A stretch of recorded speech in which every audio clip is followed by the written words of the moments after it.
Good morning. Happy Sabbath. It's so good to be back. You wouldn't believe it. It's so nice to see our friends again, and we have many happy memories of this place. It's been 2 years. Yeah, 2 years 2 now. years. We didn't have a visa to come back to the US after the student year that Darren did his aircraft mechanics course. And we tried to come back. AWA requested us to go down to Guyana for a site visit. And we went last year for 5 months for Darren. I was there a little shorter. I was pregnant with Rosanna then. But we got to experience Guyana for a good length of time to know what we're getting into. And we are preparing for deployment for Guyana. And right now we're taking the Institute of World Missions training program at Andrews University. We're in the class with cabooses. We're in the class with other AWA missionary families, the Hansen family, and also a German family that we know from before, Arthur Cast, who's going to be the pilot in Nicaragua with Dennis and Dajana. So we're 4 families from AWA there in the class, and we're having a blessed time together. It's useful, it's quite theoretical. We're learning about family time, how we can keep the family ties close. We're learning about cross-cultural ministry, very important. How to understand the culture that we're going to minister to, so that we don't just go with our own glasses on, to understand what the values are in this culture and how to reach them with the gospel. And we are under a lot of pressure to get to Guyana because there is no pilot there now. But we're not feeling the pressure, trying not to feel the pressure. But they did have a pilot lined up after the previous pilot left, but his grandmother got sick or something like that. And the other pilot that ended his term was going to hand over to another pilot. It didn't work out. He was ready for deployment, but for circumstances, he has redirected his ministry towards Alaska, not to Guyana. And I think it is because his wife can work as a licensed nurse practitioner in the States, but which Alaska would allow, but not Guyana. So I think that is why they will not be working with us in Guyana. So we only have one pilot lined up at the moment, and that is Darren. And the possible pilot in the pipeline is only going to be about 2 years away from deployment. So we're feeling the pressure, but it's in the Lord's hands. We can only say, Lord, you know the work there, you know the needs. It's not going to be ourselves that can open the doors to go there, but we did have a few pictures we can share, very few. We didn't bring our slides with us, unfortunately, but that's one medical evacuation. Darren was very busy down there. It's jungle. They call it the broccoli when you fly over. It's just green. If you go down in that jungle, it is it is virtually impossible to find you again unless you have some way to get out. But yeah, it was quite an experience, because when you first go to this place and then you realize what you're in for, what kind of conditions there are, the tropical weather, the thunderstorms, the lack of information. I'm used to being able to go online and check the weather, get the weather reports, the local weather reports at every place. You know the cloud base, you know all the kinds of things. There you don't have it. You're flying out in the jungle, and you've got the best that I could find was maybe the top of the cloud, the temperatures of the top of the clouds. So you can kind of tell the height of the cloud, but you don't know what type of cloud it is. So, it could be a high cirrus cloud, or it could be a thunderstorm. So you really don't know. And so you have to make your decisions very carefully. It's quite a... It stretched me as a pilot. When we first got there, the plane had been standing for a few weeks already. Nick had gone down to work on it, and he found that the parts that he needed, he used, and he found he needed more. And so what they did was they sent down more, and I arrived and took these parts, and I had to put this plane together again. I had 1 month, we planned 1 month of training, of flight training, so that I could take over from the pilot. In the end, we had the plane flying 3 days before his medical ran out, and he was then leaving soon for the States. I had to fly into every single runway you have to be checked out in, because there's dirt strips, you don't know that you got to have personal knowledge of every runway. I was able to fly into each one in the area once. I had about 11 hours in country before Greg had to then relinquish his pilot in command. He could no longer fly, neither could I. I had to then we had to apply for permission so that I could fly in the country, and they granted it. And that was my training, 11 hours in country, and I had to start flying. I hadn't even done one medical evacuation at that point.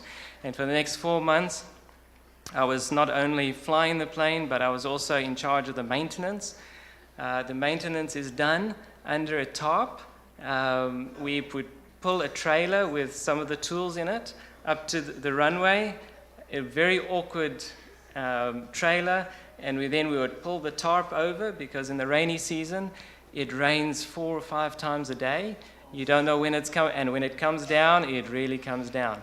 And so you're trying to cover your work so it doesn't get wet, and it was quite a thing. At one stage, I have a little video of a pan it was a little oil pan that was underneath the plane, and it was raining so hard this pan was floating away. But one thing we do appreciate is that Darren is able to work on the planes there, and it's thanks to this church that he was able to complete his AWA, his aircraft, his A&P training here at SMAT, and we are so thankful for that, because the skills that he can use down there are really needed because of the plane's maintenance from time to time. Actually, if I didn't have that license, the A&P license, I would have been grounded for pretty much most of the time that we were down there. As it was, while I was down there, I had to change a cylinder on the engine. I had to do other things as well. And that training has really helped. I feel green still. I don't have the experience, but the Lord is the one who helps. We just present it to him, and it's such a blessing to have Nick. I get on the phone with Nick and say, I've got this problem. What do you suggest? What do we do with it? And we did a lot of that, and he was a good support. And he really didn't leave us alone there. He went and he did his homework, came back to me, and we were able to get things done. A few more pictures. This was right after I arrived. We went to go and do a VBS, but the road was flooded. So we had to cross over this stretch by a little ferry boat. And we had little skippers of 9 or 10 years old taking us across. And that was part of the adventure. We took all our VBS supplies, and we had children flocking to hear the gospel. We would have a nature lesson. We'd have a Bible story, felts. We had crafts, games at the end if there was time. And we took little eats as well for the children. And I believe this is one of the huge areas of ministry in Guyana. Guyana has actually we read that it has the highest suicide incident in the world, and mainly among children, the youth. I think it's because there's a lot of dropouts at school, there's a lot of illiteracy, there's a lot of just following the tradition of your fathers, not going to school, maybe just slipping away, and a life of meaninglessness. So if we can go in there and bring hope to these people, Darren and I were possibly thinking of a DVD ministry. It's as if they've flooded the market with bad DVDs, cheap copied DVDs in the marketplaces. They can get them everywhere. But if we come in, they've got the facilities to watch these things. If we can come in and show them using the same tools in their home that they're possibly addicted to, we can show them a positive picture of the gospel and reach out to them in areas of health, areas of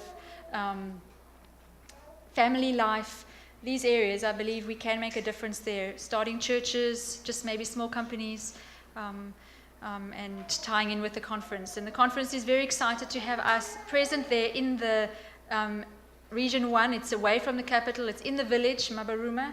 We don't have a picture of it now, but... Actually, Mabaruma is situated right on the northwestern side of Guyana, just a few kilometers away from Venezuela. So you can keep us in prayer with what's happening with Venezuela. These things tend to come across the border a little bit sometimes. We don't know exactly what's happening in Mabaruma, or the issues there now, but I think at the moment everything is peaceful. But it is a blessing to be out in the community, out in the jungle, because the other option would be, so we actually operate from that position of the country compared to in the capital, although we fly to the capital all the time to take the patients there. Just that presence in the village is what makes our ministry distinct compared to other flights that they have available to them. Everyone else is based in the capital. And the service that we can offer these people is incredible. For them to charter a flight from the capital to fetch someone in another village to fly them back costs them how many more times? Well, I think it's probably close to about 10 times they would have to pay for a chartered flight compared to what they pay us. Now, basically, we're talking about the Ministry of Health. We work very closely with the Ministry of Health in the country, and they're the ones that direct their needs to us. Basically, when they've got a patient that needs to be flown out, they will contact us, and we will tell them if we can do it. They cover our fuel. Nothing else, just the cost of the fuel. Adventist World Aviation then cover the aircraft and the maintenance, and then we raise our own funds to be there. But that's how it works. And so when they call us, we'll fly out, pick them up, and take them to where they can get medical help.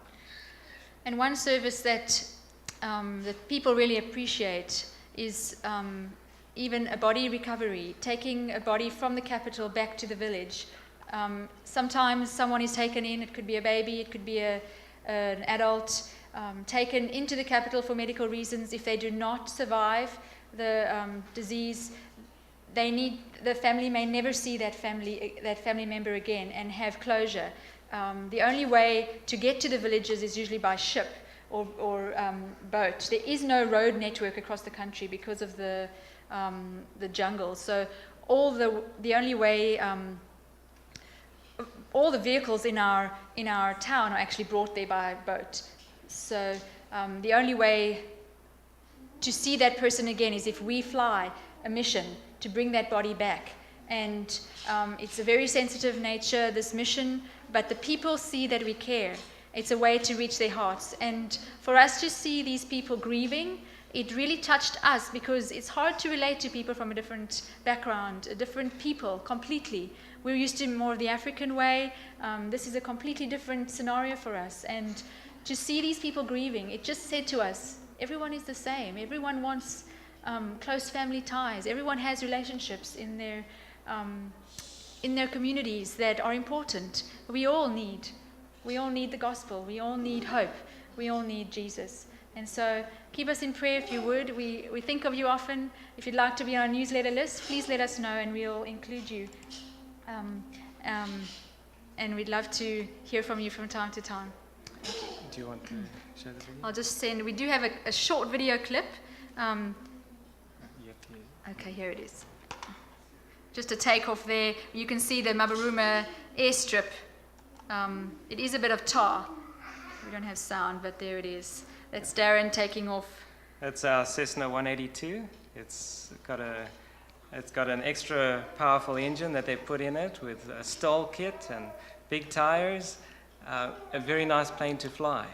I really enjoyed it. It's got good performance and does well for that situation. The back seats can fold up, so we can put patients lying down in there. And it's amazing how busy we get. It's very sad when the plane is sitting, because we know that people, can't are not being flown out. Basically, the Department of Health has told us that if you don't do it, there may be times that they will charter a plane if our plane is down, but it's unsustainable for them. They said if you don't do it, the people will die in their villages. So they're very appreciative. We actually rub shoulders with very important people in the village, in the community, in the capital, and they all recognize that Adventist World Aviation has done a lot for them. We fly the payroll for our region once a month, and that's just to keep relations with the government, the officials, and so we have this big box of money that we fly in, and they share it out to all the teachers and doctors, and they appreciate that service that we offer them too. Okay, one more time. Okay, so that's it.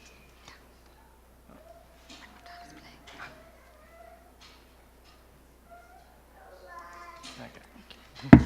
Thank you very much.